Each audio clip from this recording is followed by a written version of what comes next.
মই ইনষ্টাগ্ৰামত ভিডিঅ' বনাওঁ আৰু ৰিলছ বনাওঁ।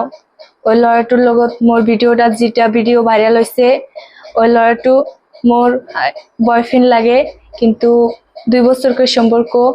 ওই ভিডিওটা বাবু আৰু রাশিদুল আৰু মুক্তার লয়ারও ভাইরাল করে দিছে। আমি রিলস বানাই আছি, ও তো মোবাইলের লক জানে, মোবাইলটা আমার কাছে রাখা আর ওই লকটা খুলা ভিডিওটা ভাইরাল করে দিছে। আর বাবু নিছে আৰু রাশিদুল আৰু মুক্তার ডিমান্ড দিছিল 1 লাখ টাকা চায়।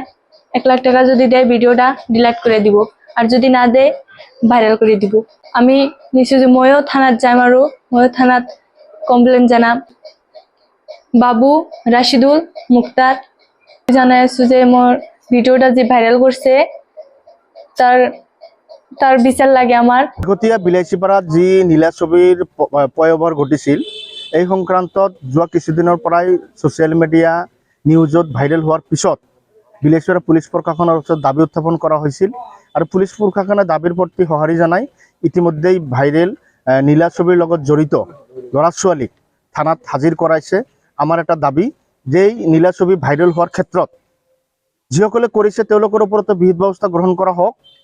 আর যিসকলে এই লিংকটো ভাইৰেল কৰিছে, ভাইৰেল কৰাৰ ক্ষেত্ৰত কোন কোন ল'ৰা বা ছোৱালী বা কোন কোন ব্যক্তি জড়িত হৈ আছে বা কোন কোন ব্যক্তিয়ে নীলা ছবি ভাইৰেল কৰি দিম বুলি ধুমকি দি টকা ডিমাণ্ড কৰিছিল আৰু এই টকা ডিমাণ্ড কৰাৰ ইতিমধ্যে ৰেকৰ্ডিং ভাইৰেল হৈ আছে ছ'চিয়েল মিডিয়াত।